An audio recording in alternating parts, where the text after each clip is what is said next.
impose tariffs on Canada and Mexico in an effort to force negotiations sooner on USMCA? No, it's really not on USMCA. It has nothing to do with that. They've allowed both of them, Canada very much so.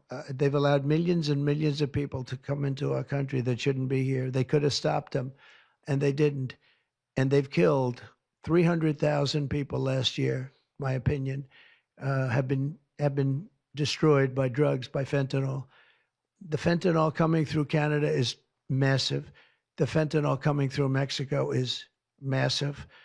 And people are getting killed and families are being destroyed. I mean, the son gets killed and the family is a basket case for the rest of their lives. I mean, I've seen mothers that thought they'd heal. They never heal. They say it gets worse with time. It gets worse with time. They lose their boy. They lose their baby. They lose their young daughter to fentanyl poisoning. And I had that talk with President Xi the other day, too, of China. I said, we don't want that crap in our country. We got to stop it. I would have stopped it. I had a deal with him where he was going to give the maximum penalty, which in China is the death penalty for drug dealing. And he was all set. He was going to give the maximum penalty to fentanyl dealers. If they send to the United States, they were going to get the death penalty. And of course, Biden didn't pick that up. I had that deal all done. It was all wrapped up. We were going to have it done. And then the election went, let's put it nicely, didn't go the proper way.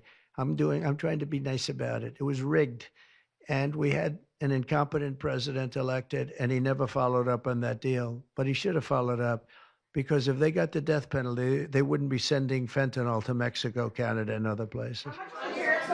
Mr. President, how much will the We're thinking about that too. We're talking about a tariff of 10% on China based on the fact that they're sending fentanyl to Mexico and Canada. How soon on those tariffs? Probably February 1st is the date we're looking at. For Mexico and China, we're talking about approximately 25%. Your conversation with President Xi, what did you tell him in terms of when to expect tariffs, and what can he do to avoid them? About which one? About tariffs? We didn't talk too much about tariffs, other than he knows where I stand. Look, I put large tariffs on China. I've taken in hundreds of billions of dollars. Until I was president, China never paid not 10 cents to the United States. With me, they paid hundreds of $600 billion or so, or more than that even, of tariffs. And if I didn't do that, you wouldn't have a steel mill open in the United States right now. You wouldn't have one steel mill open in the United States. So what I did is I saved the steel industry. I saved other industries too with other tariffs. Other countries are big abusers also. You know, it's not just China. China's an abuser, but the European Union is very, very bad to us. They treat us very, very badly. They don't take our cars. They don't take our cars at all. They don't take our farm products, essentially. They don't take very much. We have a $350 billion deficit with the European Union. They treat us very, very badly. So they're going to be in for tariffs. It's the only way you're going to get back. It's the only way you're going to get fairness.